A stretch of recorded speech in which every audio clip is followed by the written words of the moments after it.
Hello, guys. So we've got Ryan Terry with us, who's three-time Mr. Arnold champion. Yes. And last year he won Mr. Olympia, right? I did, yes.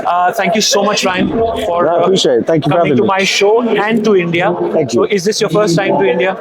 This is actually my second time. I came over 10 years ago to the first ever expo in India, in Mumbai. How much it's evolved is incredible. Seeing how the sports industry over here is just so much more well educated. I was actually quite surprised. Really good. So you were here 10 years ago? Yes, Was around that then. in Sheru Classic only? No, it was the Body Power Expo. Okay. That was in Mumbai, and that was I think before the Sheru Classic was the expo. Right. And what changes do you see now, in these 10 years from the last time you visited? So I can't believe, like I say, the education behind a lot of the brands. Like before, people didn't seem to be that educated on it. It was kind of finding their feet, and it felt like it was very basic knowledge. Whereas you come here now, you look at the innovation, some of the products, like some of the supplement companies, some of the machinery is just phenomenal. And really taken back by it. And all the people I've met as well, like fans and people who come to visit, they all seem to know what they're on about. They really know what's going off in America and the sports world itself, which is amazing to see. Yeah. I hope you're liking the hospitality here in India. It's been phenomenal. I can't say a bad word about it. So, very quickly, I wanted to check, Ryan, that, how do you see India as fitness industry compared to the other countries? Because you're not from India, and I think you're the right person to tell us the answer for that. So tell us how different we are, and you see we are progressing, and you see that we can one day reach to Mr. Olympia. 100%. So I'll be honest, before I came out here, didn't know much about it. Obviously, I was here 10 years ago, but you don't really hear much about the Indian brands abroad. Even in the UK, we follow a lot of like the American brands, and we kind of mimic that. So we're very in touch with that side of it. So coming over here, I wasn't really too familiar with it, but getting to know the brands whilst I've been here. I've only been here 2 days, but meeting the owners and seeing how passionate they are about their brands and how much knowledge they have is phenomenal. And I just feel, and even when I was talking to some of the owners, they're like, why have you not branched out over there yet? Because a lot of these brands would stand toe to toe with the American brands, with the UK, European brands.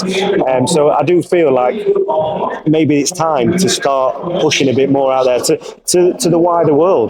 So do you think we are at par with the rest of the world, or you think we're still a little behind? I'd say you're in par with the products and like with the equipment and all that sort of thing. I think more so the connection with the other world, if you know what I mean, like with America, because obviously the IFBB, when it comes to like the bodybuilding side, a lot of countries look to America to be there and stuff, and we kind of mimic it. And I just feel like you guys need more exposure over there, and just to be a part of it more so, because you've got everything here and you're not behind at all. Yeah. And if anything, some of the physiques I've seen already, unbelievable. And if they stood on the Olympia stage, once they get to that Olympia stage, they will be contenders. So in no shape are you behind. No, I just feel you need to be seen more over there. That's good to hear, and I think it's a positive sign for all the bodybuilders here. Yeah, in amazing. India. Yeah, definitely. So thank you so much for sharing that. So when you say Mr. Olympia, how difficult it is for an athlete to reach that stage?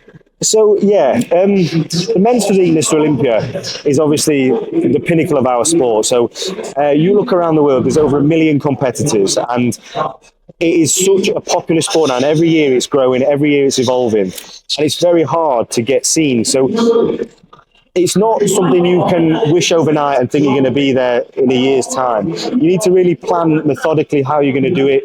You need to know it's a lifestyle rather than just a 12-week prep. And it's getting yourself immersed in the lifestyle.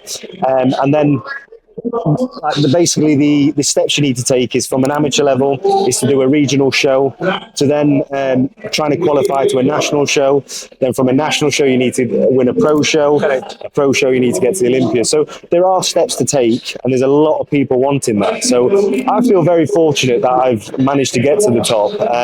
I'm always somebody who's always worked in the shadows, always been the underdog. and I've never been the forefront of it. So to be there now still feels surreal to me. And I know I've got a massive target on my back. I know I've got over 1 million people wanting to take my title now. So yeah, there comes a lot of pressure with that, but a good pressure. So it happens every year, right, Mr. Olympia? Yes, yeah. Are you planning to compete this year as well?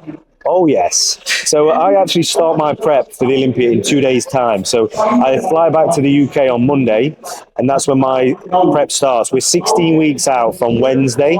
So I typically diet for 4 months, 16 weeks. So I can't wait to get started. Last year, I won the New York Pro and I won the Olympia, all different parts of the year. So I was dieting for most of the year, which I enjoy. I love being in prep. I love being immersed in the industry and stuff. So this year, taking time out has really killed me. I'm like, I want to be back. I want to be back in prep. I want to be hurting. I want to be in the trenches, and I want to get back on stage. So I will be competing, yes, in 16 weeks time, and I need to get that 2 times, 100%. Do you get demotivated at times?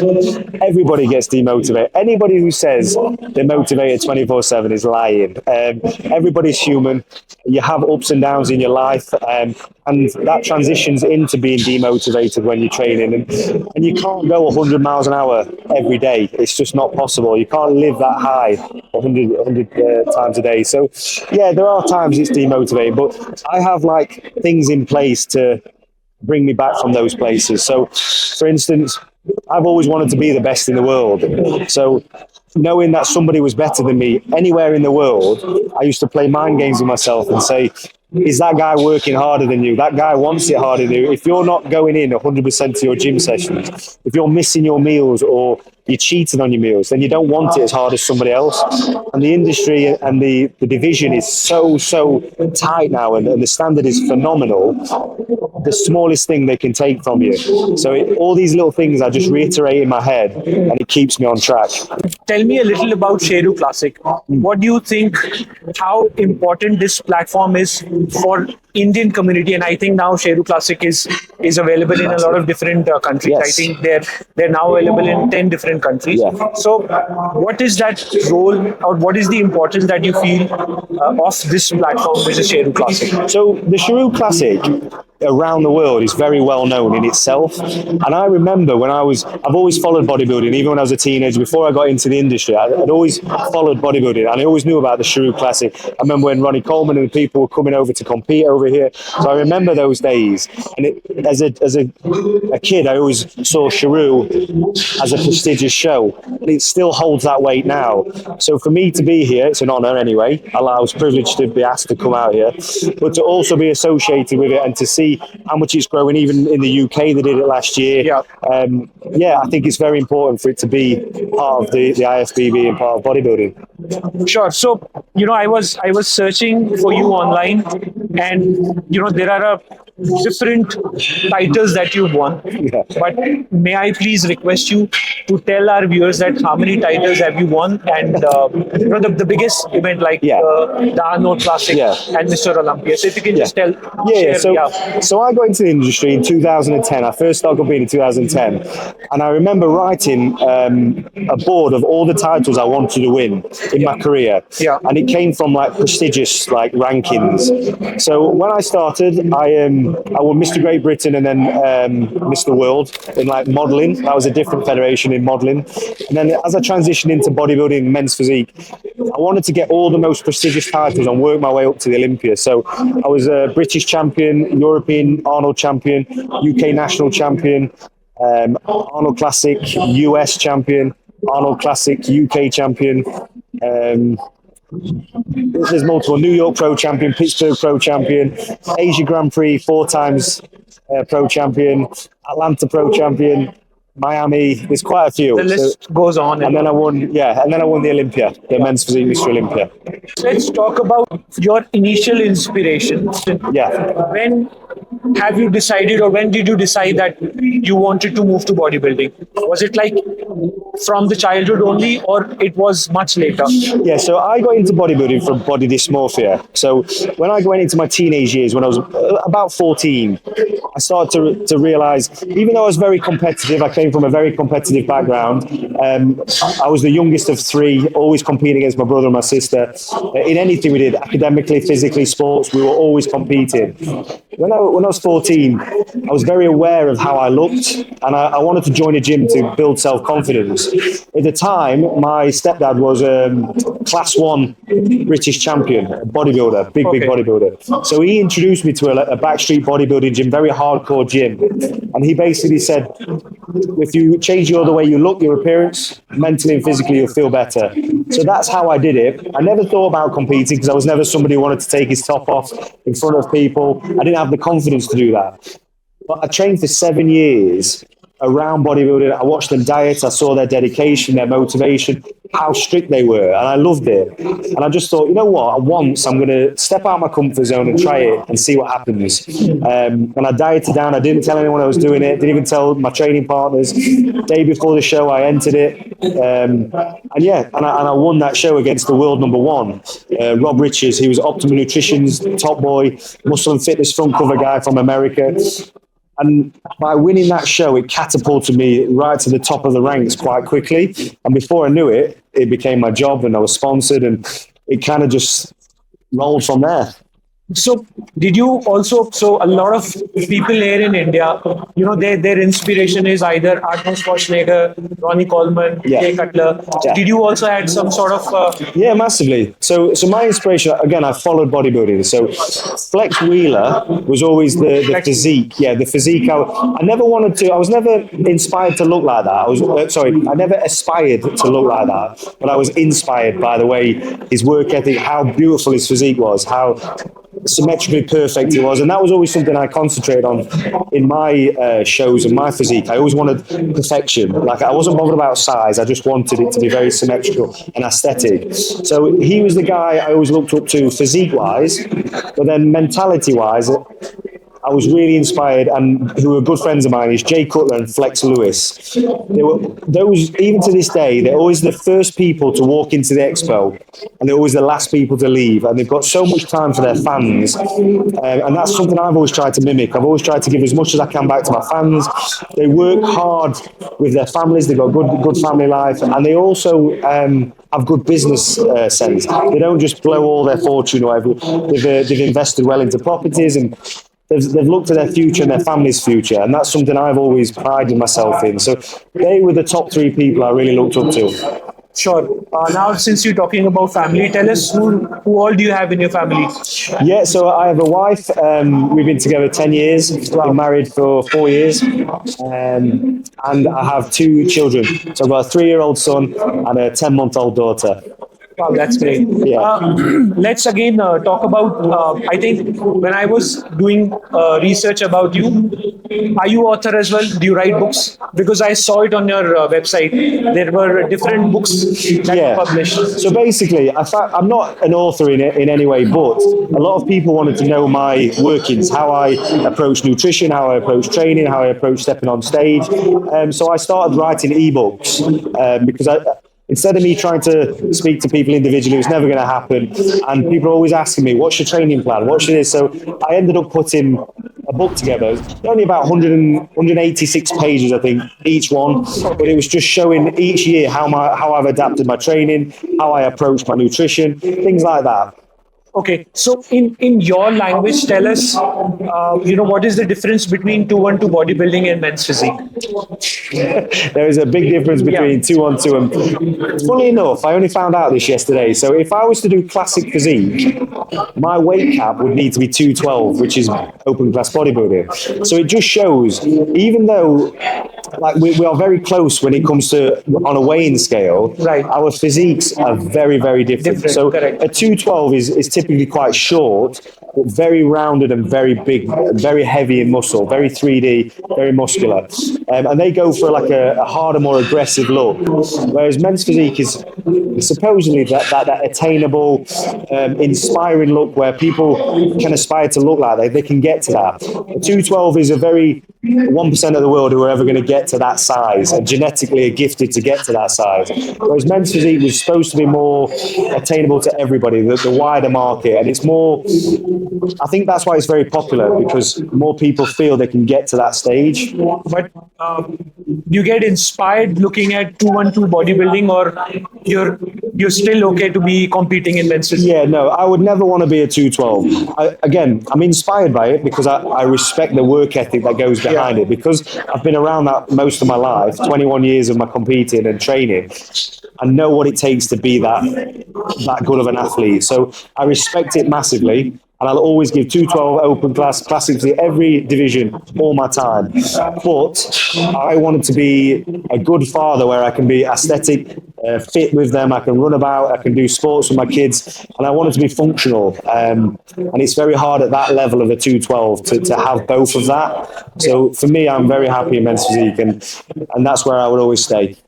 Okay, let's talk about a little in terms of your training, off season and on season, in season. So, what is the difference that you follow? And when you're off season, let's talk about off season. Yeah. Do you work out every day even then, or do you take a break? Yeah, so this is something, again, when I'm going to say this, people are going to go, oh my God, he doesn't have a rest day. I train every day. But the only reason I train every day is because mentally I want to. It makes me feel good. I got into training to have that feeling and to feel good about myself. If I'm tired and I'm exhausted and my body's telling me I need a rest, I'll take a rest. But that 1 hour each day that I go into that gym, it makes me feel good. I switch off from the stresses of my life and my world, and I'm just at one with the weight. So I do train 7 days a week. Off season, I'll have like longer rest periods and we'll touch the heavier weight. We've got the calories in there, so we lubricated our joints, we've got body fat, so we can be a bit more testing with the weight. When I'm dieting, for me, I love variation. I like expending as much as I can and knowing I've got nothing left in the tank. So I do a lot of volume training. Even though we still hit the heavy weight, I'm just more regimented and more like drop sets, supersets, giant sets, that sort of thing when I'm dieting. And I'll also increase to a second session every day. So when I'm off season, it'll be one session a day, that's it. When I'm dieting, I'll be training fasted cardio in the morning and abs work, and then do my weight training at night. But what is in terms of hours, how many hours do you work out off season and on season? So when I'm off season, I'll do a walk with my dog, so 20-30 minute walk, but it's not fasted. I've eaten. It's not about expenditure, that's just active movement. And then I'll do a 1 to 1 hour, 1.5 hours maximum weight training. But I'll make sure I've got 2 or 3 big carb meals in before I go for that session. Right. And then when I'm dieting, I'll do 1 hour in the morning cardio and core work. So 30 minutes cardio, 30 minutes core, or just a 1 hour cardio. And then I'll weight train in the afternoon again. And strength training is for how long when you're training? When I'm done. So it can be an hour, it can be 1 hour 15, 1 hour 30. When you get a pump in the gym, the moment I start to lose it and it's starting to feel it in the joints rather than the muscle, I'm losing that mind to muscle connection, I'm exhausted, that's when I know I finish. I never go in with a plan to say, right, I need to do 6 exercises, 4 sets of 8 reps. I go in and I just put my body through as much as I can until I know it's done, and then I walk away. So, do you gym in a regular gym, or is there a special gym that you have where you? So I built my own gym. So last year I built a 20,000 square foot private gym. I have opened it to the public just recently, so that we will see how well I do in the Olympia prep. You've opened it for public? I have now, yes. So do you get disturbed when you're training? It's a hard one because a lot of them are day passers, so they come and they will come and have a chat with you and have pictures. But the members, I have like 800 solid good members who who see me every day. So they'll say hello and whatnot. They know that's my time to train, so they just lead me to it. After the session, we'll chat and we'll talk. But if I go to a public gym, it's very different. People stop you all the time. Yeah. But because it's my gym, yeah, we're okay. And tell us about your coach. Who's your coach right now? Yourself. So I've coached myself for the last 3 years now. Yeah. So I do everything myself, my nutrition, my training, everything. I feel like, and this is not saying nobody should have a coach, because I think coaches are invaluable. They're amazing, but it takes time to learn your body. And a coach you have to work with for a couple of years to understand how that individual's body reacts to certain things. For me, I've done this 21 years now, and I know my body inside out. So I know how it works, how it responds to certain foods, how it responds to certain hypertrophy, and I do my own plans. So no coach from last 3 years, and even then you won Mr. Olympia. And the Arnold, yeah, on my own. Yeah. That's great. Do you plan to coach in future? So coaching, I do. I get asked this quite a lot, and I'd love to do it now. But I'm somebody, if I do something, I have to be 100% at it. And I know with my busy work schedule, I wouldn't be able to give that 100% to somebody. And I wouldn't want somebody who's dieting for a show to put all their trust in me and not to be able to deliver. So when I retire, possibly, we will see. Okay. So, I have a follow-up question here, Ryan. What are your long-term goals? My long-term goals, a fun fact, I've never done the same show twice. I've always had to win competitions what nobody's won before. I always wanted to set the goal. So when I set out, I wanted to be the first guy from the UK to earn a pro card, which I was. I wanted to be the first British champion. I wanted to be the first Arnold champion. All these things I've ticked off in my life. And when I won the Olympia, I ticked everything off my list what I wanted to do in my career. Absolutely, yeah. So I was kind of trying to find ways of how do I motivate myself now to carry on. And then I found a statistic a few months back. And I'm number one in the world now, but I'm third best ever men's physique, because you've got Jeremy Buendia, who's 4 times, and you've got Brandon Hendrickson, who's 3 times. And I'm obviously 1 time. I can't retire with that. I need to be up there, so we will see. Just for my quick knowledge, are you the first one from the UK to win Mr. Olympia? Yeah. I'm the first from Europe to win. Wow. Yeah. I was the first ever UK and from Europe to ever qualify for the Olympia. So is it all the US people dominating the Mr. Olympia? It was. So in 2015, when I first qualified, if you look at the rank, there was 41 of us. Every single one was US, bar me, it was the UK. And I did that for about 3 or 4 years. And then as it's got more evolved and everybody's doing it, it's very, very split now across the whole world. It's very, very good now. Right. Since you were talking about some fun point, I have few questions to ask you, but they're all funny. Okay. So we can have a laugh about it. So I'll ask you, if you could have dinner with any 3 people, dead or alive, who would that 3 people would be? If I could have dinner with 3 people, 3 people. I'm terrible at this sort of thing. Will Smith. I'd love Will Smith He's as an alive. actor. Yeah, So you so can definitely have dinner with him. You put me on the spot here. But why Will Smith? Can I check? Just because he's cool as anything. I've just always loved him as an actor. I think he's phenomenal.